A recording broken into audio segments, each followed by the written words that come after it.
The Yellow Sign by Robert W. Chambers.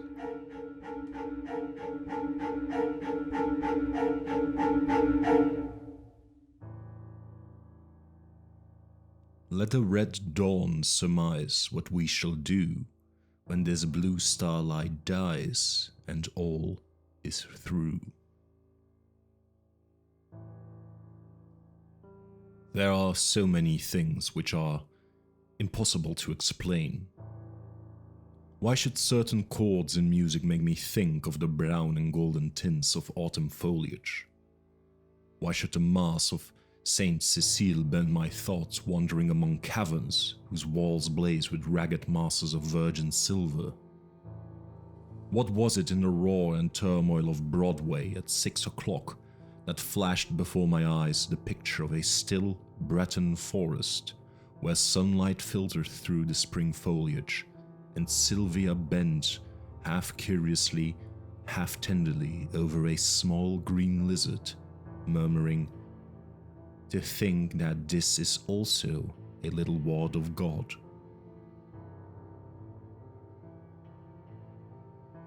When I first saw the watchman, his back was toward me. I looked at him indifferently until he went into the church. I paid no more attention to him than I had to any other man who launched through Washington Square that morning, and when I shut my window and turned back into my studio, I had already forgotten him.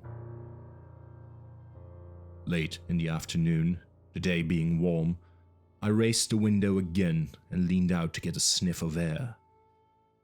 A man was standing in the courtyard of the church, and I noticed him again with as little interest as I had that morning. I looked across the square to where the fountain was playing, and then, with my mind filled with vague impressions of trees, asphalt drives, and the moving groups of nursemaids and holiday makers, I started to walk back to my easel. As I turned, my listless glance included a man below in the churchyard. His face was toward me now, and with a perfectly involuntary movement, I bent to see it. At that same moment, he raised his head and looked at me. Instantly, I thought of a coffin worm. Whatever it was about the man that repelled me, I did not know, but the impression of a plump, white grave worm was so intense and nauseating that I must have shown it in my expression, for he turned his puffy face away with a movement which made me think of disturbed grub in a chestnut.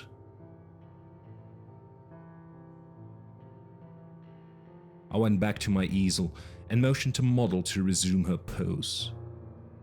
After working a while, I was satisfied that I was spoiling what I had done as rapidly as possible, and I took up a palette knife and scraped the color out again. The flesh tones were sallow and unhealthy, and I did not understand how I could have painted such sickly color into a study which, before that, had glowed with healthy tones. I looked at Tessy. She had not changed, and the clear flush of health dyed her neck and cheeks as I frowned. "Is it something I've done?" she said. "No, I've made a mess of this arm, and for the life of me, I can't see how I came to paint such mud as that into the canvas," I replied. "Don't I pose well?" she insisted. "Of course, perfectly." "Then it's not my fault." "No, it is my own." "I am very sorry," she said. I told her she could rest while I applied rag and turpentine to the plague spot on my canvas, and she went off to smoke a cigarette and look over the illustrations in the Courrier Français. I did not know whether it was something in the turpentine or a defect in the canvas, but the more I scrubbed, the more that gangrene seemed to spread. I worked like a beaver to get it out, and yet the disease appeared to creep from limb to limb of the study before me. Alarmed, I strove to arrest it, but now the color on the breast changed, and the whole figure seemed to absorb the infection as a sponge soaks up water. Vigorously, I plied palette knife, turpentine and scraper, thinking all the time what a séance I should hold with Duval who had sold me the canvas. But soon I noticed that it was not the canvas which was defective, nor yet the colours of Edward. It must be the turpentine, I thought angrily, or else my eyes have become so blurred and confused by the afternoon light that I can't see straight. I called Tessy, the model. She came and leaned over my chair, blowing rings of smoke into the air. What have you been doing to it? She exclaimed. Nothing, I growled. It must be the turpentine. What a horrible color it is now. She continued. Do you think my flesh resembles green cheese? No, I don't, I said angrily. Did you ever know me to paint like that before? No, indeed. Well then. It must be the turpentine or something. She admitted. She slipped on a Japanese robe and walked to the window. I scraped and rubbed until I was tired, and finally picked up my brushes and hurled them through the canvas with a forcible expression, the tone alone of which reached Tessy's ears. Nevertheless, she promptly began. That's it. Swear and act silly and ruin your brushes. You have been 3 weeks on that study, and now look. What's the good of ripping the canvas? What creatures artists are. I felt about as much ashamed as I usually did after such an outbreak, and I turned the ruined canvas to the wall. Tessy helped me clean my brushes, then danced away to dress.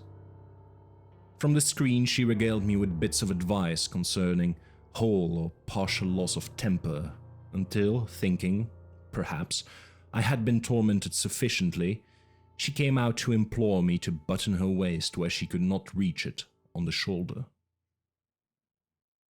Everything went wrong from the time you came back from the window and talked about that horrid-looking man you saw in the churchyard, she announced.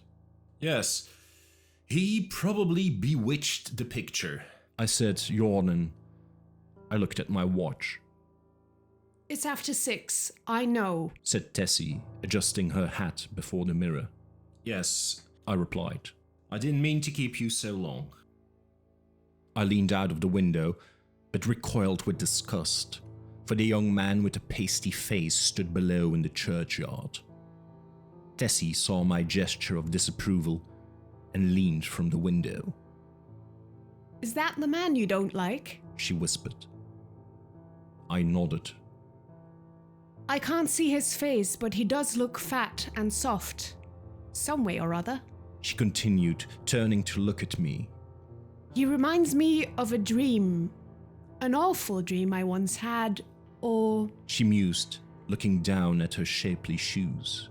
Was it a dream after all? How should I know? I smiled.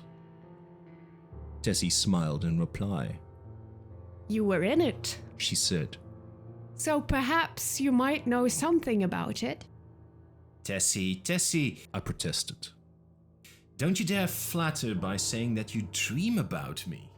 But I did, she insisted. Shall I tell you about it? Go ahead, I replied, lighting a cigarette. Tessy leaned back on the open window sill and began, very seriously. One night last winter, I was lying in bed thinking about nothing at all in particular. I had been posing for you and I was tired out, yet it seemed impossible for me to sleep. I heard the bells in the city ring 10, 11, and midnight. I must have fallen asleep about midnight because I don't remember hearing the bells after that. It seemed to me that I had scarcely closed my eyes when I dreamt that something impelled me to go to the window. I rose and, raising the sash, leaned out. 25th Street was deserted, as far as I could see. I began to be afraid. Everything outside seemed so black and uncomfortable. Then the sound of wheels in the distance came to my ears, and it seemed to me as though that was what I must wait for. Very slowly the wheels approached, and finally I could make out a vehicle moving along the street. It came nearer and nearer, and when it passed beneath my window, I saw it was a hearse. Then, as I trembled with fear, the driver turned and looked straight at me. When I awoke, I was standing by the open window shivering with cold, but the black-plumed hearse and the driver were gone. I dreamed this dream again in March last, and again woke beside the open window. Last night the dream came again. You remember how it was raining? Well, when I awoke, standing at the open window, my night dress was soaked. But where did I come into the dream? I asked. You were in the coffin, but you were not dead. In the coffin? Yes. Well, how did you know? Could you see me? No, I only knew you were there. Had you been eating Welsh rarebits or lobster salad? I began laughing, but the girl interrupted me with a frightened cry. Hello, what's up? I said, as she shrank into the embrasure by the window. The man below in the churchyard. He drove the hearse. Nonsense, I said, but Tessy's eyes were wide with terror. I went to the window and looked out. The man was gone. Come, Tessy, I urged. Don't be foolish. You have posed too long. You are nervous. Do you think I could forget that face? She murmured. 3 times I saw the hearse pass below my window, and every time the driver turned and looked up at me. Oh, his face was so white and soft. It looked dead. It looked as if it had been dead a long time. I induced the girl to sit down and swallow a glass of masala. Then I sat down beside her and tried to give her some advice. Look here, Tessy, I said. You go to the country for a week or 2 and you'll have no more dreams about hearses. You pose all day, and when night comes your nerves are upset. You can't keep this up. Then again, instead of going to bed when your day's work is done, you run off to picnics at Solstice Park, or go to the El Dorado or Coney Island. And when you come down here next morning, you are fagged out. There was no real hearse. There was a soft-shell crab dream. She smiled faintly. What about the man in the churchyard? Oh, he's only an ordinarily unhealthy, everyday creature. As true as my name is Tessy Reardon, I swear to you, Mr. Scott, that the face of the man below in the churchyard is the face of the man who drove the hearse. And what of it? I said. It's an honest trade. Then you think I did see the hearse? Oh, I said diplomatically. If you really did, it might not be unlikely that the man below drove it. But there's nothing in that. Tessy rose, unrolled her scented handkerchief, and taking a bit of gum from a knot in the hem, placed it in her mouth. Then, drawing on her gloves, she offered me her hand with a frank "Good night, Mr. Scott," and walked out.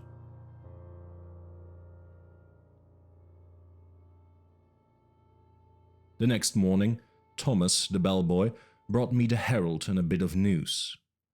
The church next door had been sold. I thanked heaven for it.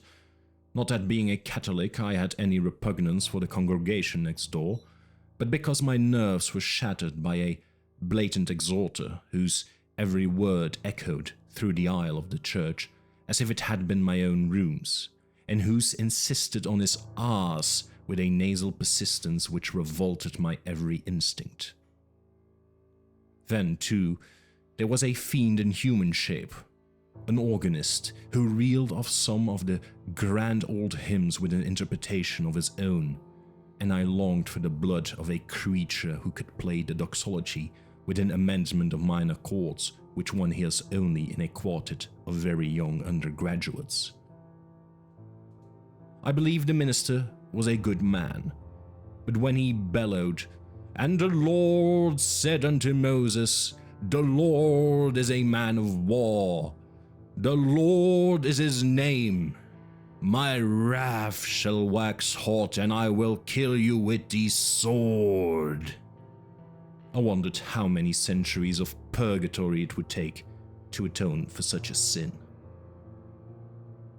"Who bought the property?" I asked Thomas. "Nobody that I know, sir. They do say the gent who owns it, Hamilton Flats, was looking at it. He might be building more studios." I walked to the window. The young man with the unhealthy face stood by the churchyard gate, and at the mere sight of him, the same overwhelming repugnance took possession of me. "By the way, Thomas," I said, "who is that fellow down there?" Thomas sniffed. "That worm, sir. He's night watchman of the church, sir. He makes me tired of sitting all at night on them steps and looking at you insulting like. I punched his head, sir. Beg pardon, sir." "Go on, Thomas." "One night I coming home with Irie, the other Englishy boy, I sees him sitting there on the steps. We had Molly and Jen with us, sirs, the two girls on the trade service, and he looked so insulting at us that I up and says, 'What you looking at, you fat slug?' Beg your pardon, sir. But that's how I says, sir. Then he don't say nothing, and I says, 'Come out and I'll punch that pudding net.' Then I opens the gate and goes in, but he don't say nothing, only looks insulting like. Then I hits him one, but his head was that cold and mushy and that sicken you to the touch." "What did he do then?" I asked curiously. "Him? Nothing." "And you, Thomas?" The young fellow flushed with embarrassment and smiled uneasily. "Mr. Scott, sir, I ain't no coward, and I can't make it all out why I ran. I was in the 5th Lancers, sir, bugler at Tel Kabir, and was shot by the Wells." "You don't mean to say you ran away?" "Yes, sir. I ran." "Why?" That's just what I want to know, sir. I grabbed Molly and ran, and the rest was as frightened as I." "But what were they frightened at?" Thomas refused to answer for a while, but now my curiosity was aroused about the repulsive young man below, and I pressed him. 3 years' sojourn in America had not only modified Thomas's Cockney dialect, but had given him the American's fear of ridicule. "You won't believe me, Mr. Scott, sir?" "Yes, I will." "You will laugh at me, sir." "Nonsense." He hesitated. "Well, sir, it's God's truth that when I hit him, he grabbed me wrists, sirs, and when I twist his soft, mushy fist, one of his fingers came off in me hand." The utter loathing and horror of Thomas's face must have been reflected in my own, for he added, "It's awful. And now when I see him, I just go away. He makes me ill." When Thomas had gone, I went to the window. The man stood beside the church railing with both hands on the gate, but I hastily retreated to my easel again, sickened and horrified, for I saw that the middle finger of his right hand was missing. At 9 o'clock, Tessy appeared and vanished behind the screen with a merry "Good morning, Mr. Scott." When she reappeared and taken her pose upon the model stand, I started a new canvas, much to her delight. She remained silent as long as I was on the drawing, but as soon as the scrape of the charcoal ceased and I took up my fixative, she began to chatter. "Oh, I had such a lovely time last night. We went to Tony Pastor's." "Oh, who are we?" I demanded. Oh, Maggie, you know, Mr. White's model, and Pinky McCormick. We call her Pinky because she's got that beautiful red hair you artists like so much. And Lizzie Burke. I sent a shower of spray from the fixative over the canvas and said, "Well, go on." We saw Kelly and Baby Barnes, the skirt dancer, and all the rest. I made a mash. "Then you've gone back on me, Tessy?" She laughed and shook her head. He's Lizzie Burke's brother, Ed. He's a perfect gentleman. I felt constrained to give her some parental advice concerning mashing, which she took with a bright smile. Oh, I can take care of a strange mash. She said, examining her chewing gum. But Ed is different. Lizzie is my best friend.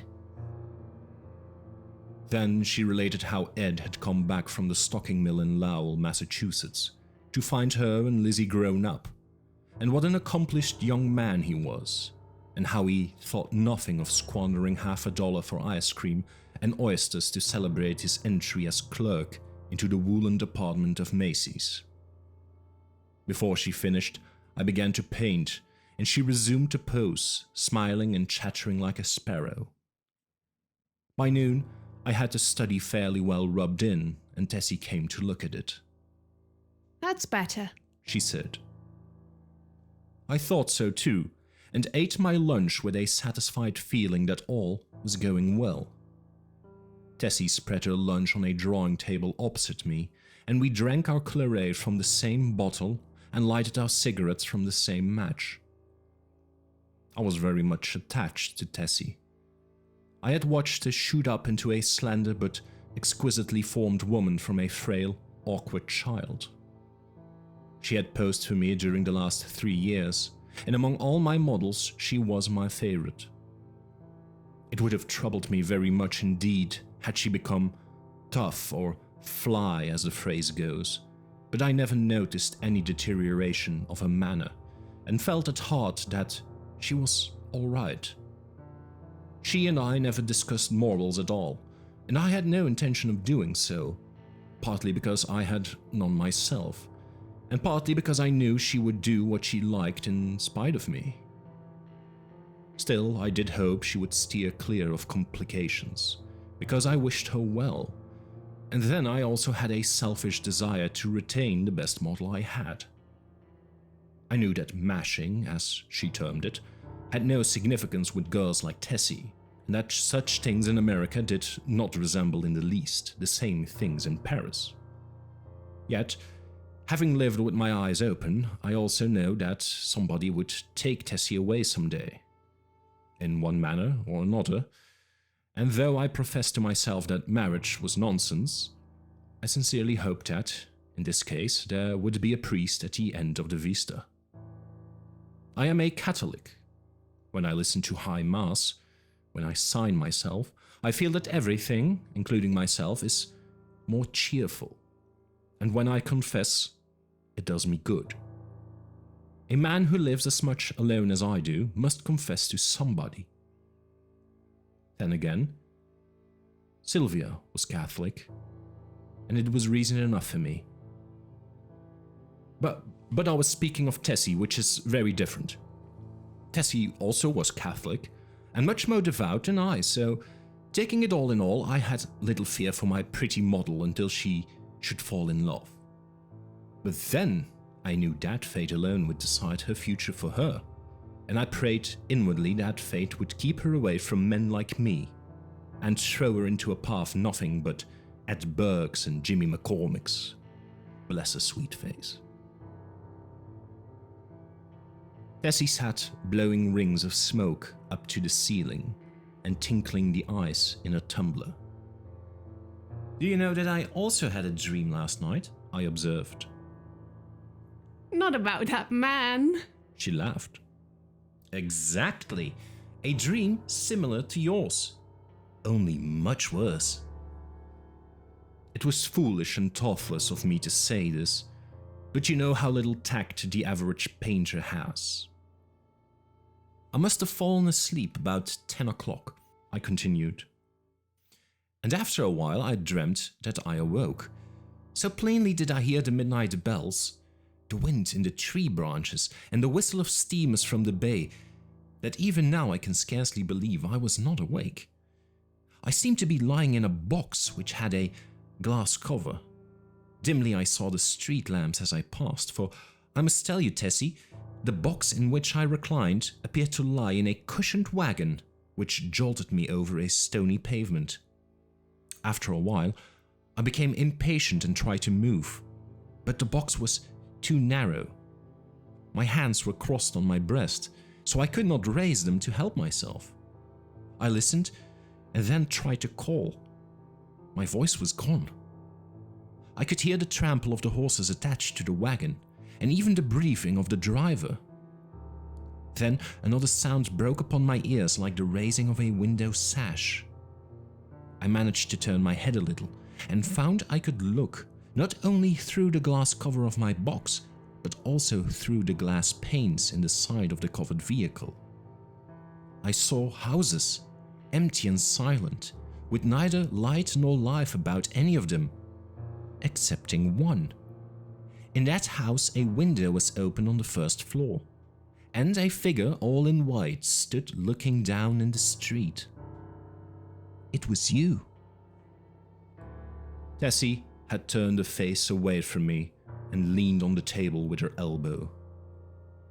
I could see your face, I resumed, and it seemed to me to be very sorrowful. Then we passed on and turned into a narrow black lane. Presently the horses stopped. I waited and waited, closing my eyes with fear and impatience. But all was silent as the grave.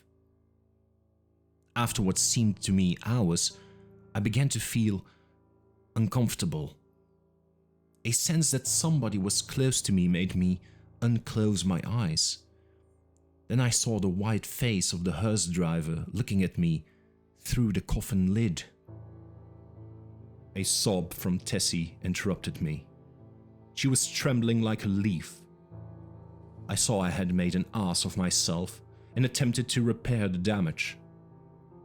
"Why, Tess," I said, "I only told you this to show you what influence your story might have on another person's dreams.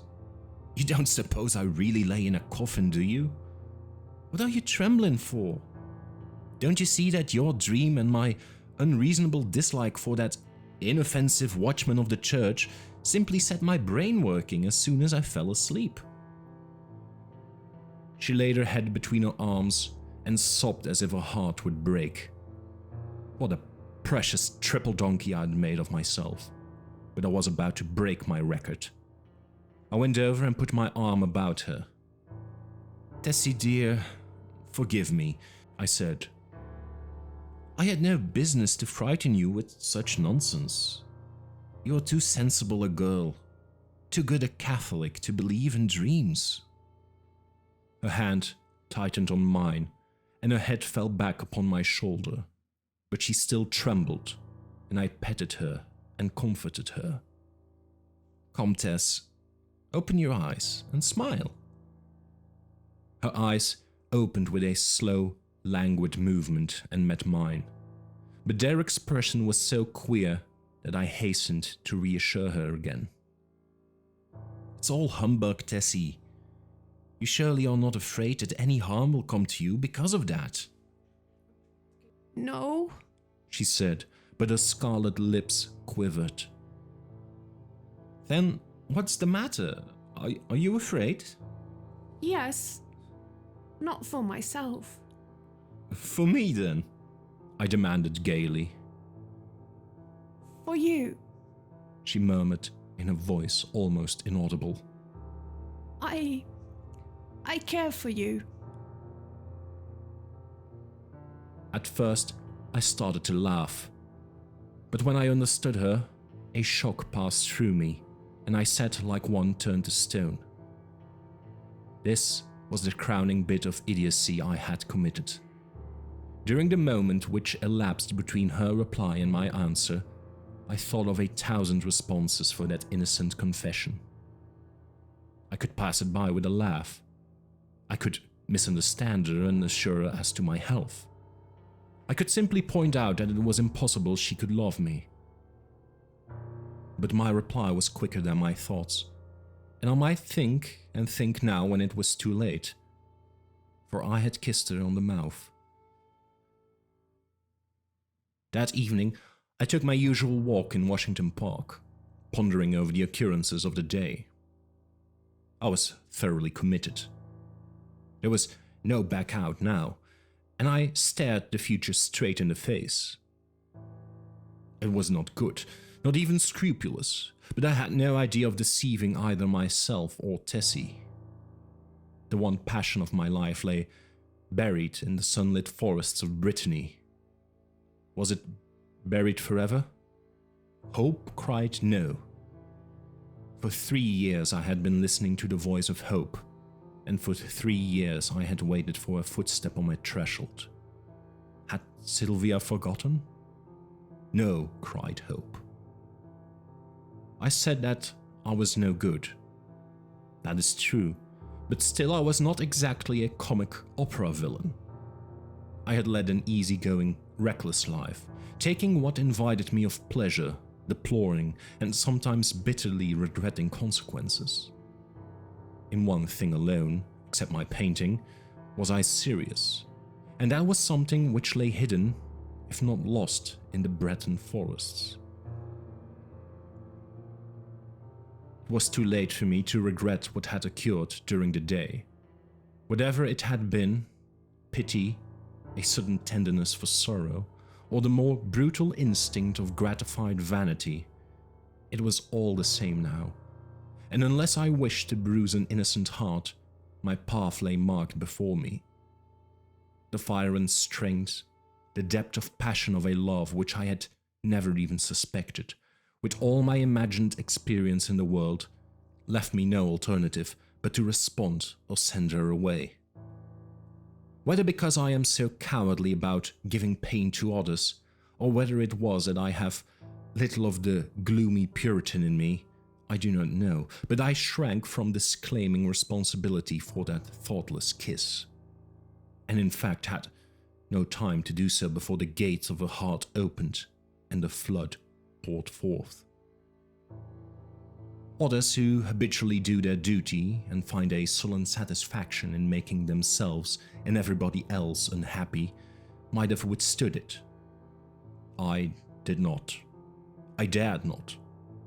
After the storm had abated, I did tell her that she might have better loved Ed Burke and worn a plain golden ring, but she would not hear of it, and I thought perhaps as long as she had decided to love somebody she could not marry, it had better be me. I at least could treat her with an intelligent affection, and whenever she became tired of her infatuation, she could go none the worse for it. For I was decided on that point, although I knew how hard it would be. I remembered the usual termination of platonic liaisons, and I thought how disgusted I had been whenever I heard of one. I knew I was undertaking a great deal for so unscrupulous a man as I was, and I dreamed the future, but never for one moment did I doubt that she was safe with me. Had it been anybody but Tessy, I should not have bothered my head about scruples, for it did not occur to me to sacrifice Tessy as I would have sacrificed a woman of the world.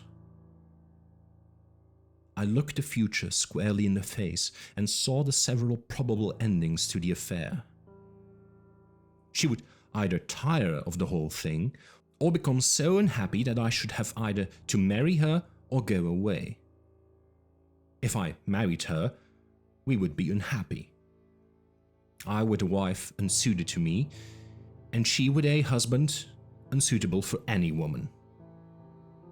For my past life could scarcely entitle me to marry. If I went away, she might either fall ill, recover and marry some Eddie Burke, or she might recklessly or deliberately go and do something foolish.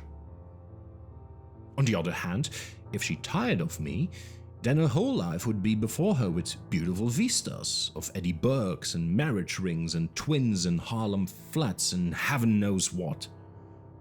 As I strolled along through the trees by the Washington Arch, I decided that she should find a substantial friend in me anyway, and the future could take care of itself.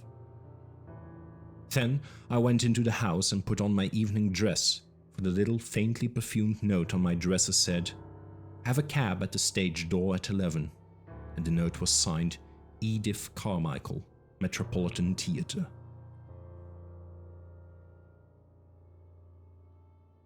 I took supper that night, or rather we took supper, Miss Carmichael and I, at Solari's, and the dawn was just beginning to gild the cross on the memorial church as I entered Washington Square after leaving Edith at the Brunswick. There was not a soul in the park as I passed along the trees and took the walk which leads from the Garibaldi statue to the Hamilton apartment house. But as I passed the churchyard, I saw a figure sitting on the stone steps. In spite of myself, a chill crept over me at the sight of the white, puffy face, and I hastened to pass. Then he said something which might have been addressed to me or might merely have been a mutter to himself, but a sudden, furious anger flamed up within me that such a creature should address me. For an instant, I felt like wheeling about and smashing my stick over his head, but I walked on, and entering the Hamilton, went to my apartment. For some time, I tossed about the bed, trying to get the sound of his voice out of my ears, but could not. It filled my head, that muttering sound, like thick, oily smoke from a fat rendering vat, or an odor of noisome decay. And as I lay and tossed about, the voice in my ear seemed more distinct, and I began to understand the words he had muttered. They came to me slowly, as if I had forgotten them, and at last I could make some sense out of the sounds. It was this. Have you found the yellow sign? Have you found the yellow sign? Have you found the yellow sign? Have you found the yellow sign? Have you found the yellow sign?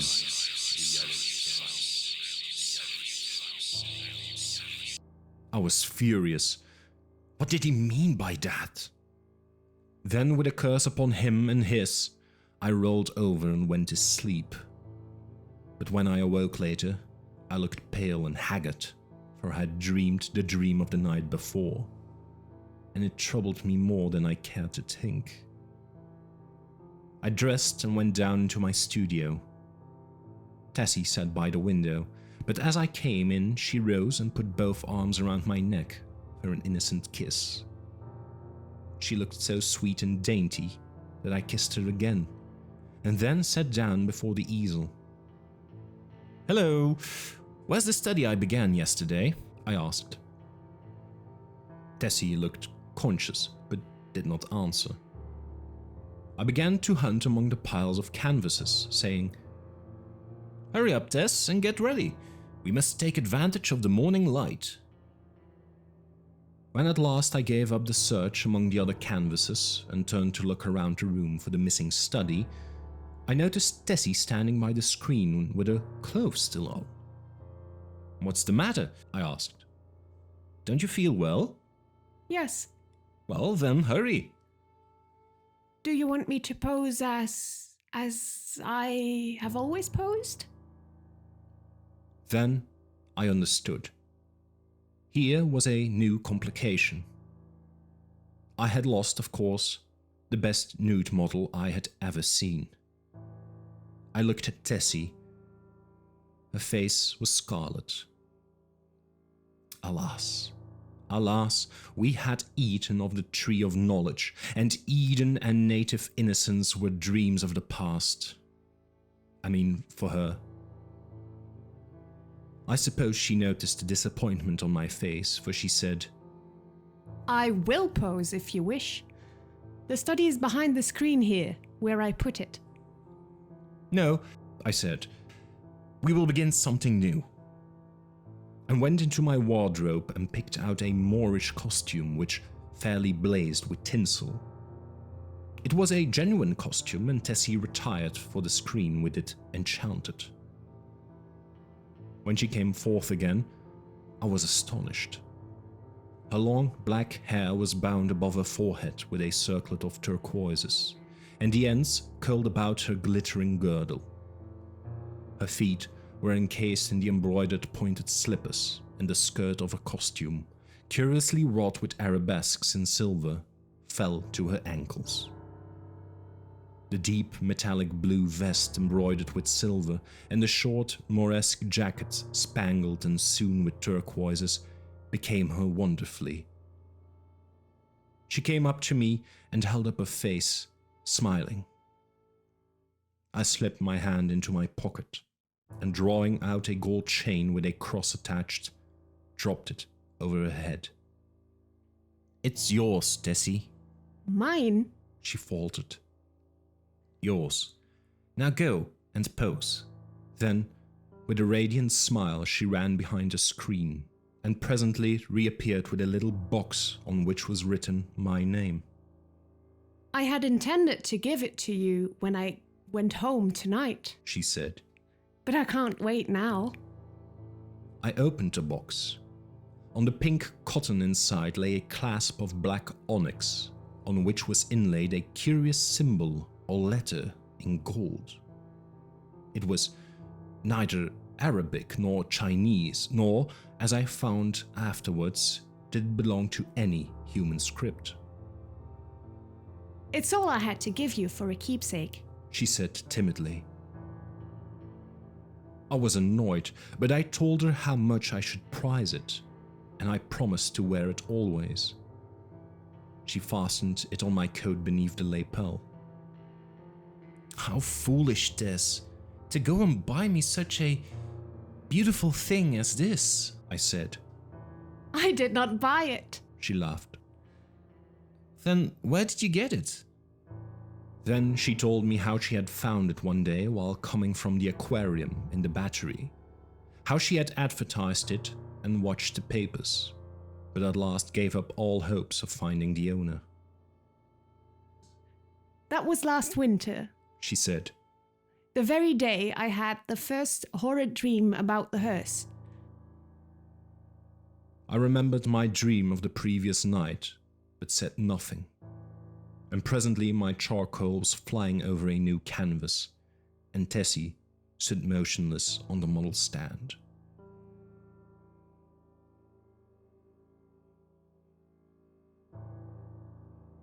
The day following was a disastrous one for me. While moving a framed canvas from one easel to another, my foot slipped on the polished floor, and I fell heavily on both wrists. They were so badly sprained that it was useless to attempt to hold a brush, and I was obliged to wander about the studio, glaring at unfinished drawings and sketches, until despair seized me, and I sat down to smoke and twiddle my thumbs with rage.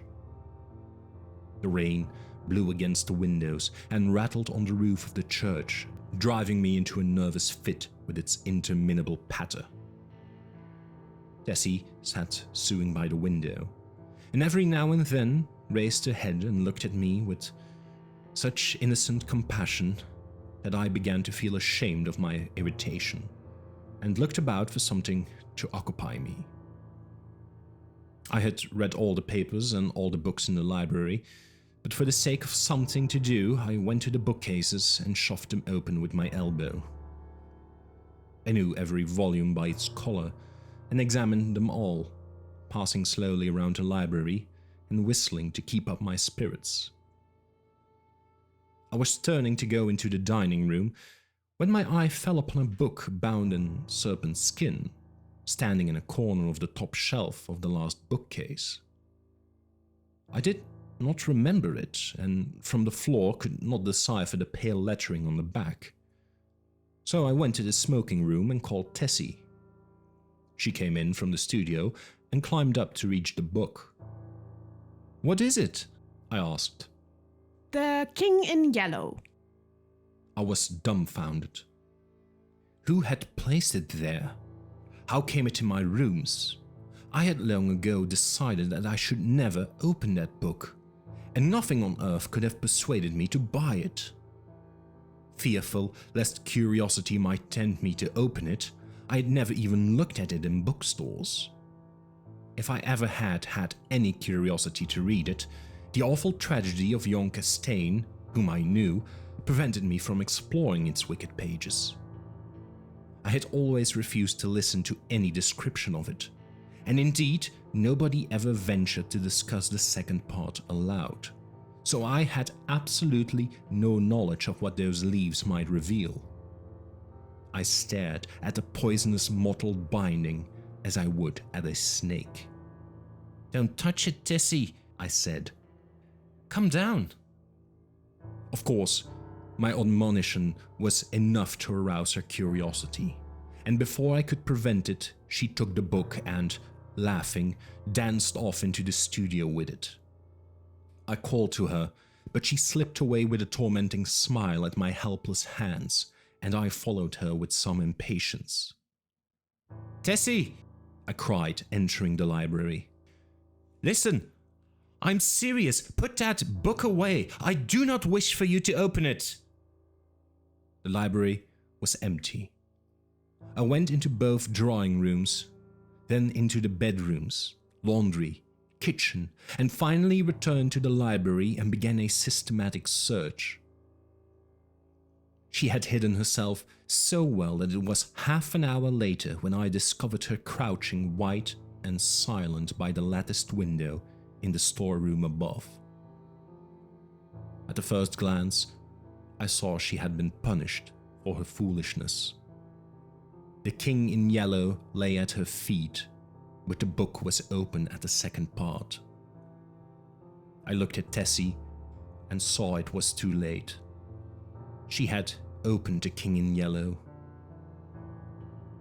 Then I took her by the hand and led her into the studio. She seemed dazed, and when I told her to lie down on the sofa, she obeyed me without a word. After a while, she closed her eyes and her breathing became regular and deep, but I could not determine whether or not she slept. For a long while I sat silently beside her, but she neither stirred nor spoke, and at last I rose and, entering the unused storeroom, took the book in my least injured hand. It seemed heavy as lead, but I carried it into the studio again, and sitting down on the rug beside the sofa, opened it and read it through from beginning to end. When, faint with excess of my emotions, I dropped the volume and leaned wearily back against the sofa, Tessy opened her eyes and looked at me.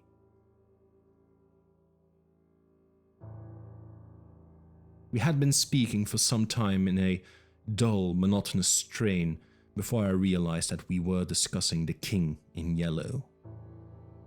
Oh, the sin of writing such words.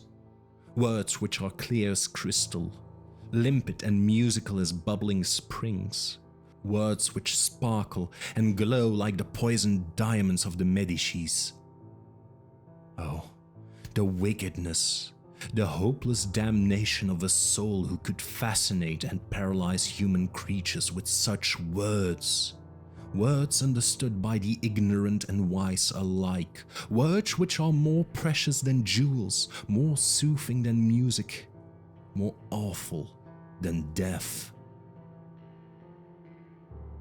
We talked on, unmindful of the gathering shadows, and she was begging me to throw away the clasp of black onyx quaintly inlet with what we now knew to be the yellow sign. I never shall know why I refused, though even at this hour, here in my bedroom as I write this confession, I should be glad to know what it was that prevented me from tearing the yellow sign from my breast and casting it into the fire. I am sure I wished to do so, and yet Tessy pleaded with me in vain. Night fell, and the hours dragged on, but we still murmured to each other of the king and the pallid mask, and midnight sounded from the misty spires in the fog-wrapped city. We spoke of Hashter and of Casilda, while outside the fog rolled against the blank window panes as the cloud waves roll and break on the shores of Hali. The house was very silent now, and not a sound came upon from the misty streets. Tessy lay among the cushions, her face a grey blot in the gloom, but her hands were clasped in mine, and I knew that she knew and read my thoughts as I read hers, for we had understood the mystery of the Hyades, and the phantom of truth was laid. Then, as we answered each other, swiftly, silently, thought on thought, the shadows stirred in the gloom about us, and far in the distant streets we heard a sound. Nearer and nearer it came, the dull crunching of wheels, nearer and yet nearer, and now, outside before the door, it ceased, and I dragged myself to the window and saw a black-plumed hearse. The gate below opened and shut, and I crept shaking to my door and bolted it. But I knew no bolts, no locks could keep that creature out who was coming for the yellow sign. And now I heard him moving very softly along the hall. Now he was at the door, and the bolts rotted at his touch. Now he had entered. With eyes starting from my head, I peered into the darkness. But when he came into the room, I did not see him. It was only when I felt him envelop me in his cold, soft grasp that I cried out and struggled with deadly fury. But my hands were useless, and he tore the onyx clasp from my coat and struck me full in the face.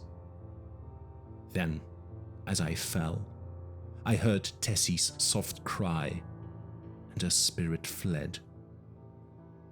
And even while falling, I longed to follow her, for I knew that the king in yellow had opened his tattered mantle, and there was only God to cry to now.